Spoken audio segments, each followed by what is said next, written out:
Hey, what is up everyone? Today we will be changing out the lighting inside the car of the E46 just because I just wanted something a little bit brighter. I know you can do it on your own and it seems to be easy to do. Unfortunately, mine's here. It doesn't have this cover, so I'm not gonna put these guys in here. I still gotta find these guys out, probably get them from the junkyard or something. But these guys, I'm not gonna keep them, but for sure these guys here, as you guys can see, they're actually this one's out, so you know, that's a good thing. But as you guys can see, the color there, they're pretty yellowish, and of course I have the ones on the edges there. So we're gonna go through the process of changing everything out, seeing how it goes, and at the end of the day we'll see the end results. And again, I will keep you guys posted on how well these hold up. Okay, so we're gonna start off with these guys here, and you'll want to have some trims for this, some trim removal tools. My packaging actually already came with one. It came with this. Actually, there's another one, but I misplaced it somewhere. So let's go ahead and start removing this guy, and it just seems to be really simple and easy.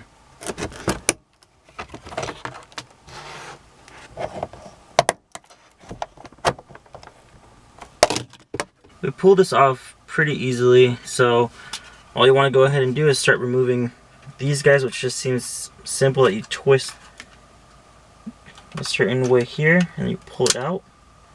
There you go. You're going to want to check for whatever looks similar to these guys here. These guys here are just packaged in this little, you know, Ziploc bag, while these other ones, you know, they look, you know, in pretty good packaging here. So we find some like these here. These are the guys that you want to start looking into for replacing these guys. So before starting everything and putting in these new LEDs, you want to make sure you pull out this small little light bulb out. So you have just this little guy here, and make sure you put them back inside here. Then all you got to do is put this back inside here, and yeah, make sure you twist it back on and you're set. So repeat this for the next other two and we can move on from there. Just looking at the final finished product here, these do tend to stake out a lot more than the light bulbs do, so you're gonna have this little guy here right in the middle. So let's just connect it real quick and see how it looks. So you can go ahead and put this guy right back in here. Alright, so that is the end result for dome and map light here in the front. They look a lot nicer than before. I do like them. They're pretty white and, you know, they shine a lot better. So I guess the real result will be is if I can show you guys at night. So I'm gonna wait till it gets a little bit darker, since there's still, you know, it's gloomy, but there's still a lot of daylight here, and we'll go from there. This one right here, I already took off everything. It was just pushed in, pull it out, and that's left. Just make sure you have the 4 LED chip. You just put it on here and you should be good to go. I'll install this just to show you guys. I'm not going to keep it in. Like I said, I don't have these sun visors on here, so let me just install that. And so I've been changing it, so it's supposed to look like that. The heat sink goes on this side, the LED chips are on this side, but it seems like maybe mine might have a blown fuse for this. It may have been that it stayed without these guys for such a long time that whoever owned this car just pulled out the fuse, said, oh yeah, it'll be easier instead of keeping these guys on all the time or just trying to pull out the light bulb. I'm gonna go ahead and find that fuse, but yeah, technically that's how it's supposed to look like. You put the back in. Actually, since it doesn't have a fuse in here, I'll leave these in here. Okay, so the next lights are these guys here and this guy here. There's another one on the other side as well, so we're gonna go ahead and pull these guys out and change them. Alright, so again, you just had to pull it out from there. I didn't want to show you guys a huge struggle. It is, just make sure you start pushing from here, from the bottom, and start working your way around. Again, there's a plug there. Pull it out, and you end up with this guy here. Same thing, twist, turn, and they should be able to be popped out. So I'll pop those guys out and show you guys the final product on it. Alright, so you guys can see here, So this guy became loose. So I have to fix that part, but you can see here, that's how it's supposed to look like. Alright, so I already fixed this side here and the other side as well. All you want to do is click this button here, make sure it works. The other side I already did it.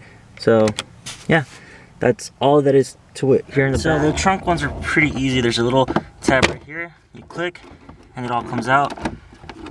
Unbolt, well, unclip it here. This just makes everything easier. You can just pluck it out from here. And yeah, so let me go ahead and start using my tool. Funny as it is. Alright, so the funny part was that coming in here in the trunk, I remember I put this guy in the trunk to find it. So these are your two tools that you would have to use. This for the inside would have been a lot easier, but we can go ahead and start using this guy here. As you can see, fits in here and you're able to pop it out. Alright, so here is the one that was in here. This is the new one, the LED one. There's 4 LED chips as well as the heat sinks on the back because these do get really hot. And this is super simple. You just slide it back in on here. You put this end first and then you slide it on down on here. You can put your little cap back on here, set it back in place, and we can see how this illuminates. So you guys can see in the trunk it illuminates a lot brighter. Even on this side, you guys can see it looks pretty good. So now we have to do the license plate one. So for the license plate one, you want to just put this guy in here, pop it up, and you have these guys in here. Smaller 3 LED chip one. So I'll go ahead and change those right now. So I already swapped out that light, but I left the other one pretty much stock. The reason I did that is to show you guys how this guy looks. And you guys can see there, you know, this one's a lot brighter. I was trying to look at which other lights was I forgetting about, and of course it's the one down here. There's one on this side and the one on the passenger side. So let me go ahead, remove this guy. It seems like you just pluck this guy right here and you're pretty much set. I didn't really need the tool for that one, but I think these guys have an arrow, like, oh yeah, see, push up. So this looks like another 3 LED chip one. I'll use my tool to pull this out, replace it. This guy here, it just spins here, so you can like kind of push this in a little bit. It doesn't really seem to help or hold it all in place, so just pray that it stays in place. But let me first connect this, see if it'll light up. If it doesn't, actually all you got to do is just make sure you push the metals inwards. That way it can hold the LED chips tightly. Put this back in here and see if it'll light up. So now it's already nighttime, as you guys can tell. It's been raining a little bit. I completely forgot to close it out earlier today, but I'm in this darkness just to show you guys how bright these LEDs are. So let me go ahead and try to unlock the car. So honestly, I can see clearly everything. I mean, it looks nice. There's, you know, junk in my car right now since I bought some new LEDs and some emergency ones as well. Just because, you know, there's still oil leaks to the car, there's other stuff going on, and you know, those are the things that I want to take care of. But definitely wanted to show you guys how it looks in here as well. If I were to turn these guys on, makes it a little bit brighter, you know. Shame that I can't have these ones fixed, but yeah, let me show you guys around a little bit more on how the lighting looks inside. As you guys can see, there's light already on, but the dome light's off and just these 2 map ones are on. Even just that one lights up a little bit, making this whole entire thing completely dark. If I turn it on again, it makes really good lighting around here. Even down there, as you guys can see some stuff there. And yeah, so I mean, definitely makes a huge difference for everything. I really hope you guys enjoyed this upload for this week. You know, always please like and subscribe, and also if you guys have any other, you know, cool lighting stuff that I should be doing to this car, please let me know. I'll catch you guys on the next one. Thanks. Bye.